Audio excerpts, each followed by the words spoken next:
भाइयों बहनों, जय श्री गुरुदत्त। आप सबका शाश्वत ज्ञान गिरनार से चैनल में स्वागत और अभिनंदन है।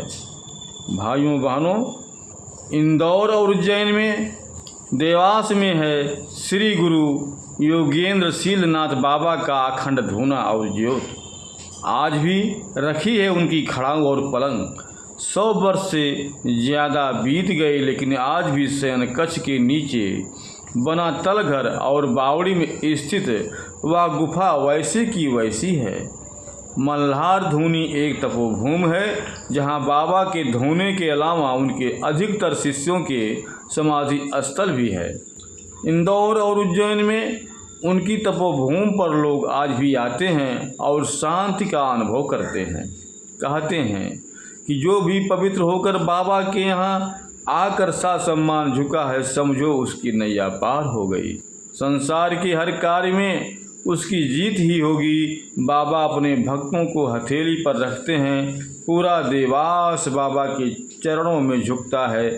बाबा को अपवित्रता जरा भी बर्दाश्त नहीं, ऐसा मानना है देवास वासियों का।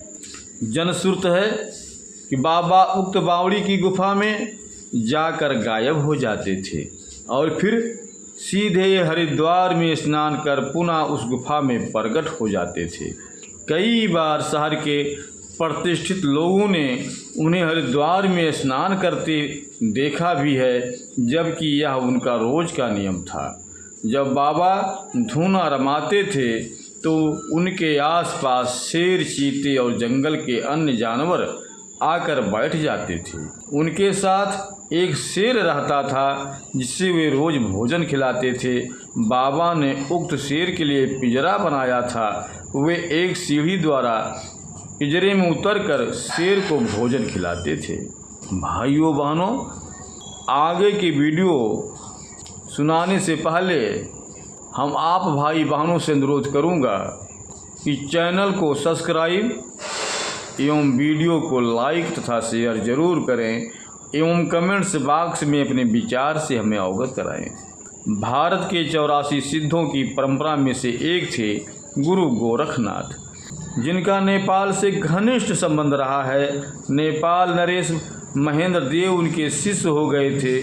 उस काल में नेपाल के एक समूचे क्षेत्र को गोरखा राज इसलिए कहा जाता था कि गोरखनाथ वहाँ डेरा डाले हुए थे।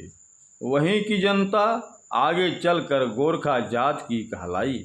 यहीं से गोरखनाथ के हजारों शिष्यों ने विश्व भर में घूम घूम कर धूना स्थान निर्मित किए। इन्हीं शिष्यों से नाथों की अनेकानेक शाखाएं हो गईं। नवनाथ की परंपरा में कई सिद्ध पुरुष हुए, जिनका स्थान असम, अरुणाचल से अफगानिस्तान के हिंदू कुश पर्वत तक फैल गया। मान्यता अनुसार जहाँ जहाँ नवनाथों की धूनी जली, वहाँ वहाँ योग पीठ स्थापित हुए, जिनमें से एक पंजाब के हिसार में सुल्तानपुर ग्राम में भी था। यहाँ के पीठाधिपति इलायची नाथ महाराज थे, जिनके शिष्यों पर शिष्यों की शाखाएं पंजाब, कश्मीर, सिंध, क्वेटा, काबुल, कांधार, चमन, महाराष्ट्र और मालवा आदि क्षेत्रों में फैल गई थी। इसी योगपीठ से बाबा शीलनाथ ने दीक्षा ग्रहण की थी। शीलनाथ बाबा जयपुर के क्षत्रिय घराने से थे। 1839 में दीक्षा प्राप्त के बाद बाबा ने उत्तराखंड के जंगलों में कठिन तप किया। इसके बाद उन्होंने देश देशांतरों के निर्जन स्थानों पर भ्रमण किया। पाकिस्तान, अफगानिस्तान, रूस, चीन, तिब्बत और कैलाश मानसरोवर होते हुए पुनः भारत पधारे।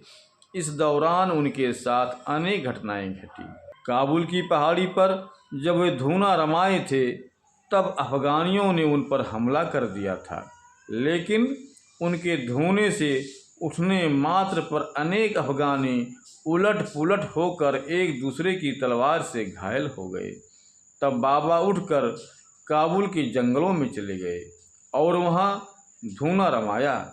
काबुल वासी उनके इस चमत्कार से भयभीत हो गए और उन्होंने उनसे क्षमा याचना की। इस तरह के बाबा के कई किस्से हैं।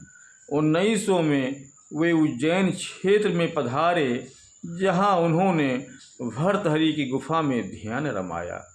उज्जैन के बाद कुछ दिन इंदौर में रहे तथा पुनः उज्जैन में आ गए। उज्जैन से ही उनकी प्रसिद्धि पूरे मालव राज्य में फैल गई थी। उस समय मालवा प्रांत के सरसोबा मिस्टर आनेस्ट सपत्नीक बाबा के शिष्य बन गए थे। जब देवांश में पाती टू के श्रीमंत महाराज सरकार KCSI राज सिंहासन पर विराजमान थे, वे भी उज्जैन में बाबा के सत्संग में जाया करते थे। एक बार उज्जैन के सिंहस्थ में गुर्जरों ने सभी संतों को कंबल बांटे। चूँकि बाबा नागा अवस्था में रहते थे, बावजूद इसके उन्हें भी कंबल बांटने की गलती गुर्जर कर बैठे। बाबा ने भी कंबल को चिमटे से पकड़कर अपने जलते धुएं में डाल दिया। गुर्जरों ने इसे अपना अपमान समझा।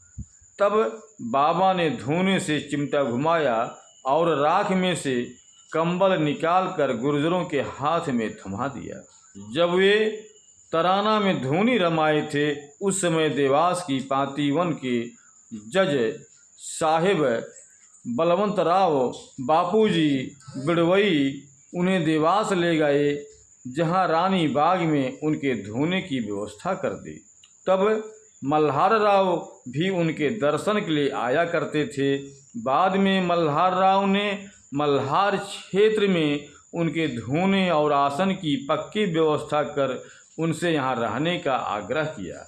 यहाँ बाबा 1901 से 1921 तक रहे।